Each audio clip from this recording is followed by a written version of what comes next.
will quickly resist them. It is the simplest and most effective method to protect ourselves and others. Let's get vaccinated.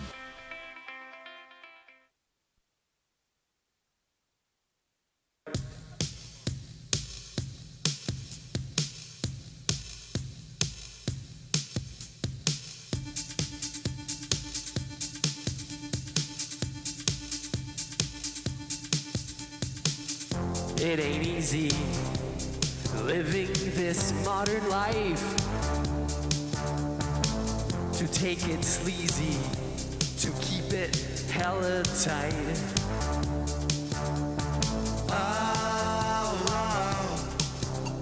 The maximum penalty is for love. It's for love. She tried to save me from myself. I said, honey, go save somebody else.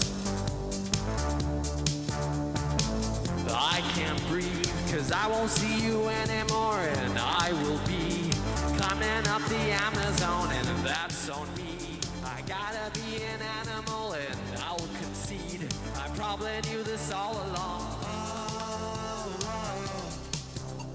The maximum penalties for love is for love.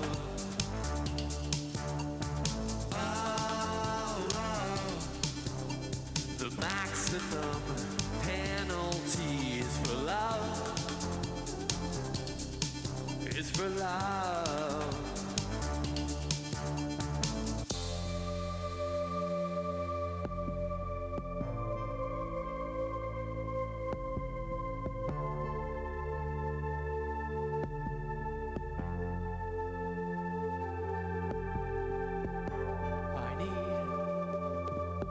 To breathe, I need to breathe. I keep on falling down. I keep on falling. I keep on falling down. I keep on falling.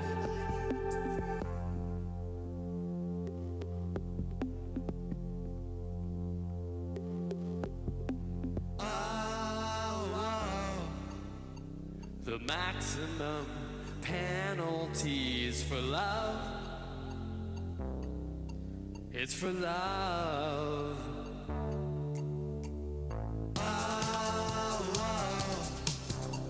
The maximum penalties for love. It's for love.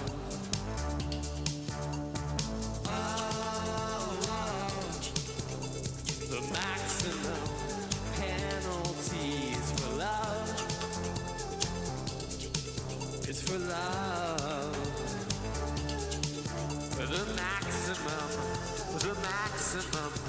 The maximum is for love. The maximum is for love. It's for love. It's for love. It's for love. It's for love. It's for love. It's for love. It's for love. It's for love. It's for love. It's for love. It's for love. The maximum is for love. It's for love. It's for love. It's for love. All right. Whoa, maximum penalty. I think there's a story behind that Yeah, song. there's definitely there's a story behind that song. That was worth the restart. That was worth it. I see it everywhere actually. You know. So can you elaborate on how that song actually came about? penalty? Well, I mean, the name of it. So oftentimes, Good Boy, the song we played before, and this one, actually start with names. So, like, with Maximum, I would see the sign Maximum Penalty all over Hong Kong, particularly in the bathroom, in the men's room where it says that you can't smoke. Yep. Maximum penalty. That's right. It's That's right. everywhere. And back in the States, I never encountered this phrase before, Maximum Penalty, like, on signs. So I just thought, all right, that's a great name for a song. I mean, the song itself, the lyrics have a deeper meaning than that, but on the top level, it's just like a catchy term that I thought, oh, that's a memorable meme, right? It was inspired by that signage. Yeah. I think. Yeah. Yeah, every time I see it, I think of the song, you know. I want to ask something, Kuya Mike, Go because Xavier's from Florida, right? But it seems, and correct me if I'm wrong, the music that I'm hearing, I think it's more European than American. Yeah. I actually like hear some, you know, you've referenced the Spice Girls anyway. I kind of hear like a bit of Brit pop in here, Oh, you know. thank you for it- saying it- that. it's- I'm so glad you said that. I heard this vibe from Damon Albarn, you know, Ah, Gorillaz, very nice. Blur. I've heard this. So how come it's that way? Well, I was just thinking about this yesterday because I went to see the new Oasis documentary, Nebworth Yeah. 96. And I was just kind of walking around yesterday thinking about why, you know, what was it about those guys that really inspired me? And it was just, you know, when I was 13, 14, I grew up in like the northern U.S. and the Northeast, and I was listening to a lot of rap and hip hop and stuff like that. And then I heard Wonderwall and Don't Look Back in Anger, and it was like, what is this? Yeah. Like the video, the aesthetic, and the whole songwriting mystique, or like Noel Gallagher's like choruses, right? Like Oh yeah, get to the chorus. That's hit right. 'em That's with the right. Chorus. That's right. That was always something I just was burned into my memory. Like just hit him with the chorus, get a good chorus in there, and have the verses lead in well. So you know, I think that's probably where the Brit stuff Yeah. started coming. We bonded You're a over Beatles Blur. guy as well. Oh yeah, yeah. In high school, yeah. I mean, Who doesn't love the Beatles, right? Yeah. you know, I was just listening to a podcast. That is maximum penalty. Yeah. Slam it, slam Not it, right? not gonna talk to you if you don't. there are a lot of people who don't like the Beatles. Oh yeah, yeah, yeah. Oh, There yeah. was this There article are. last There are week people. about Drake. Is he as good as the Beatles? Is he better than the Beatles? And I just What? this came out last week. You can Google it. It was like some big article. I forgot what magazine. And it was just like, what are you people talking about? Yeah. Like, what is this? But yeah, the first chords of any song that I learned were a Beatles song. Wow. Yeah, I mean, I've never heard of like Drake and the Beatles Being compared to yeah, each because other. Yeah. actually, when I hear someone who doesn't like the Beatles, they probably just say, it's just like it's just that I like the Rolling Stones better, or I like the Beach Boys better. Yeah, it's like yeah, yeah. it's still it's the still that same world. realm of Yes. of It's the things, same but it's genre. like that That's is right. weird. Yeah. Yeah. No, I'm talking about, I mean, Beach Boys, you know, Brian Wilson. Yeah, Brian Yeah. Wilson. You know, that whole pet sound, the Yeah. whole thing around that. That sounds, yeah. Just amazing. I Mm. mean, but even some of the stuff later on. One of my favorite songs is "Do It Again," which was like their comeback song. Yeah. A couple years later, after they kind of like faded away. Yeah. I just love the harmonies of "Wouldn't It Be Nice" and stuff like Oh, that. that stuff is. come on. Yeah. I mean, Wow. Xavier, Untouchable. you have a bit of Brian Wilson in you from a production perspective. Like he was adamant. oh about- yeah, I mean, I love. There was that movie "Love and Love and Mercy. I Love and think. Mercy, Yeah. yeah. Where you know they show how you just went crazy in the studio and all that stuff. I love it. Man, We I love share the the same influences. There you go. We Yeah, listen to the same stuff. Dude, come Well, on. one of the songs on the record, we were at like version 29D. And I was Yeah. like, and so I was like, no, but the 200 to 400 hertz there, I'm feeling it on this pair of speakers. Yeah, because you know It's you a little want better. the so I mean to that point Yeah. to like do some promotion a little bit. We have we have an EP that we've put out. It's called Eyes EP. You can find it streaming everywhere. You know, Spotify, Apple Music, all that stuff. But then we have an album that that we just finished, and 10-song album. It's awesome. You know, a lot of credit to Freddie and the hard work that we put into that thing. So it sounds really good. Like I'm really excited to put it out. So It's probably the best thing either of us have ever done before, which is really cool. From a production perspective, would you say? yeah, I don't want to speak ill of the other people. But like in terms of production, I'm really proud of it. You know. Yeah. And I think you've done a lot of great stuff. No, with- but yeah. before. But in terms of production, like I mean, it reflects what It's one of those things where it reflects what I think it should reflect. Like, Yeah. it's not a compromise of like, oh well, you got to see us live because the record doesn't sound like. No, it's like no, you know, Yeah. listen to the record. That's us. Yeah. You know, and that feels good. Yeah, and it's easy for me. I mean, the first Shotgun on Politics album was recorded in President piano with a 4-track. Oh, Mm. okay. So, All I right. mean, Okay. of Yeah. course, Yeah. of Yeah. course, Yeah. 6 months worth of Yeah. polishing stems to make it sound like we envision it is Yeah. going to sound better. Yeah. Yeah, than- that's right. That's than right. 60 minutes and 4 beers in person. Yeah. And not to sound so repetitive, but like just writing the song is actually producing. So it's like we've been producing the song from the moment we started working on it, Yeah. which I think is in a certain sense, there's a downside to it, which we've talked about, which is I don't feel as comfortable starting new songs until we have the backlog done. Okay. Because Okay. then you have all these tracks in the middle of production, and you say, Right. okay, what do we do? Where do we, it just becomes overwhelming. Where between us, I think we already have like 20 demos that we could, we could probably do 2 more albums if we wanted to, but let's finish the first one, and then, so it's just a time-consuming thing, but it means that you can be really proud of the outcome. Double album.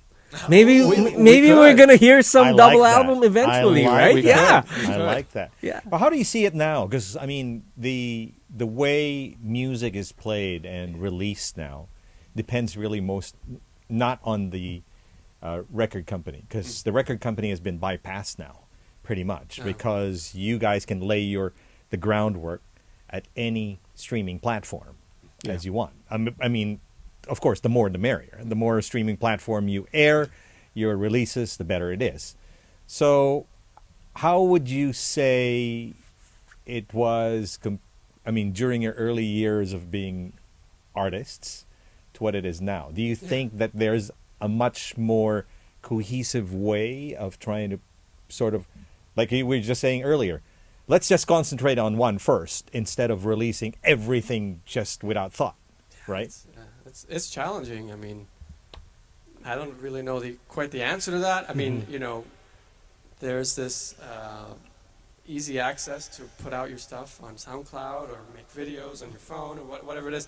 But then there's just so much content out in the world. It's like, how do people filter through that content? I agree. And how do you put out content as a indie act to try to get the attention? Like, from what I understand from people that I know in the industry, like the record companies are now like more like marketing, distribution, like they're not really like you That's can do very true. distribution yourself, right? Like we just uploaded our EP ourselves to like DistroKid or CD Yeah. Baby or whatever, so you need somebody who's going to get your voice through the mix, cut through and buy the ads on social media Right. and like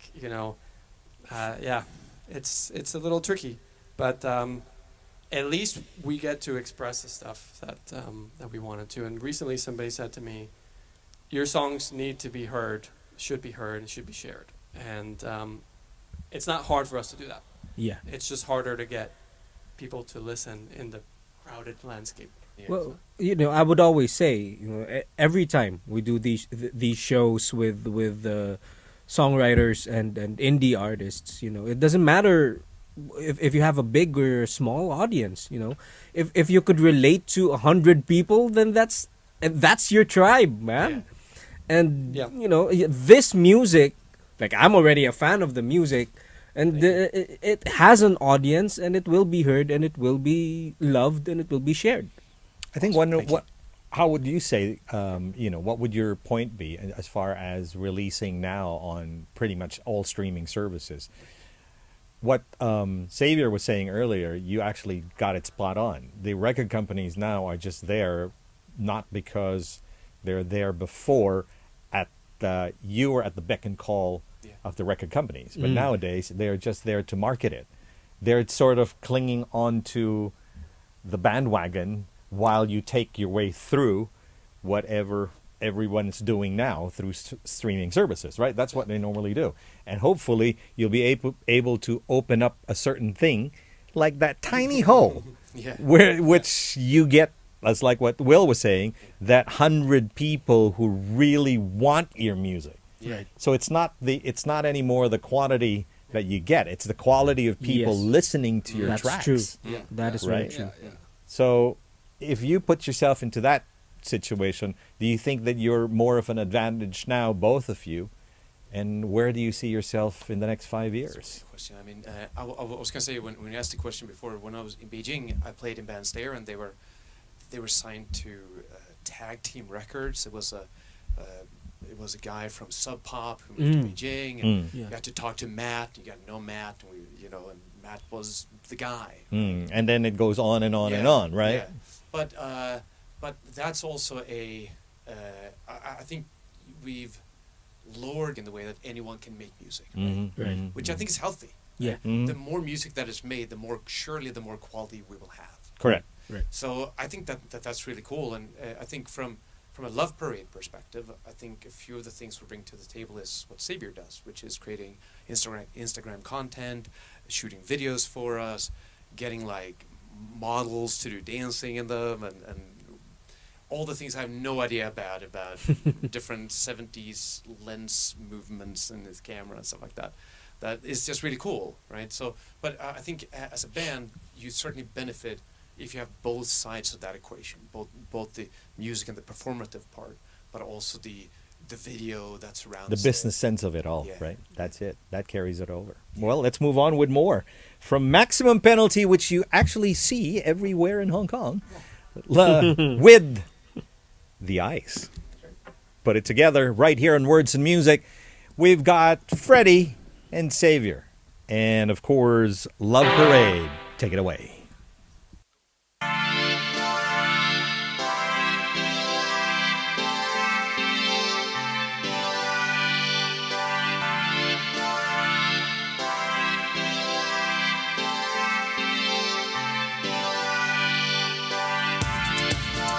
Your eyes, they keep following me. And these sounds, they keep bothering me. They say this is insanity, but your voice, it keeps calling to me. I wanna see you, I wanna see you, I wanna see you over and over again. I wanna see you, I wanna see you, I wanna see you over and over again.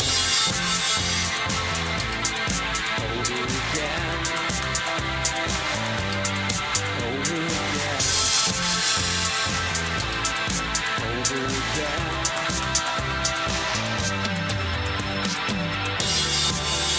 Your eyes, they keep following me. And these thoughts, they keep bothering me. Is this feeling for real? Is this how I feel? But your voice, it keeps calling to me, saying, I wanna see you, I wanna see you, I wanna see you over and over again. I wanna see you, I wanna see you, I wanna see you over and over again. Over again. Over again. Over again.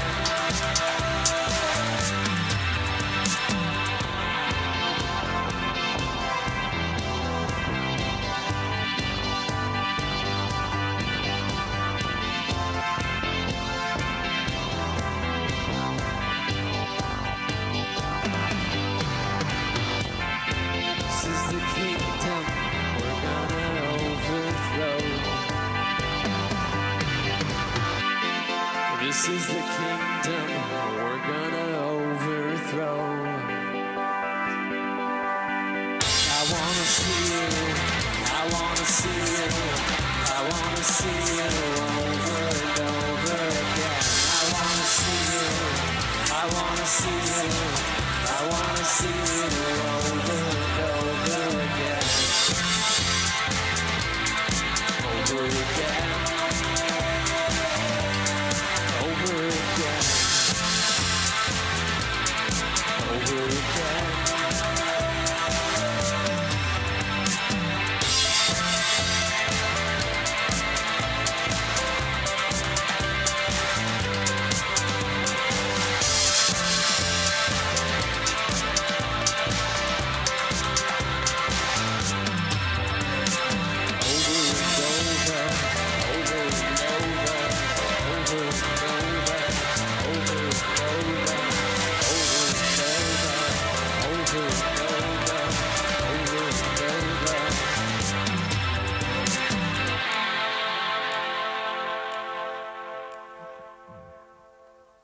Love Parade HK.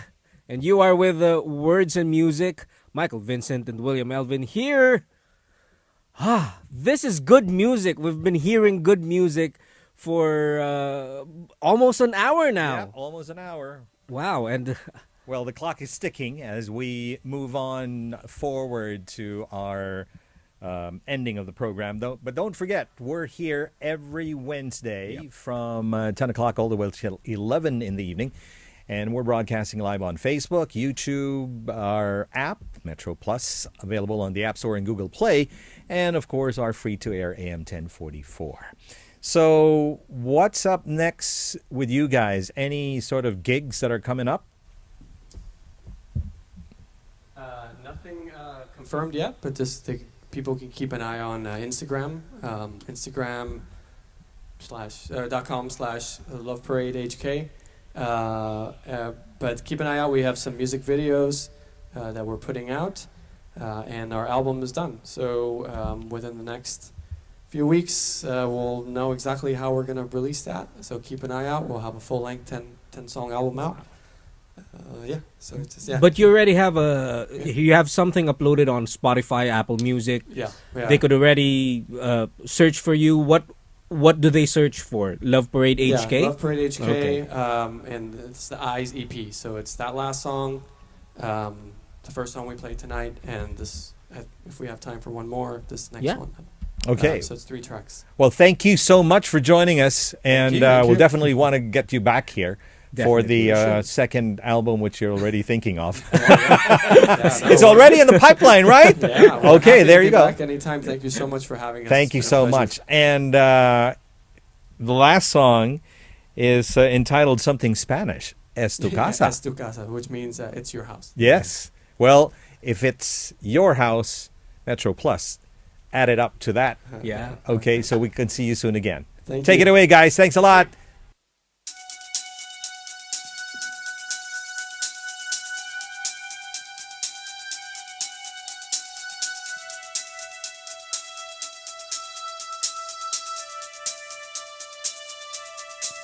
In those conversations,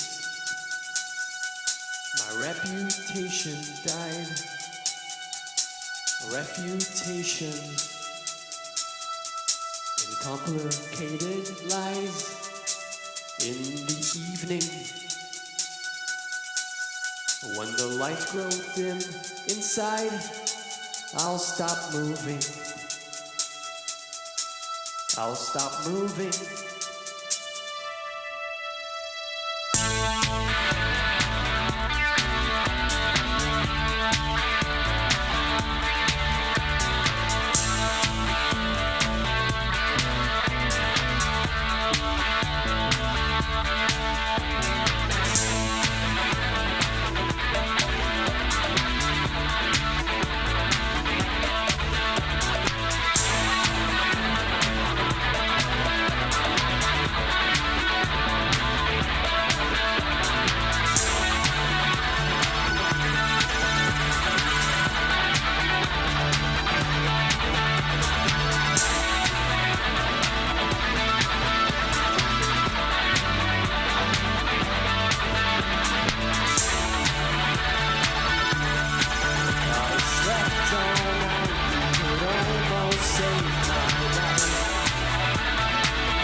Es tu casa.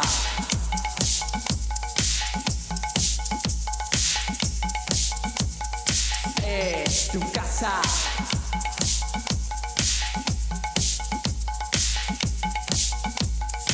Es tu casa.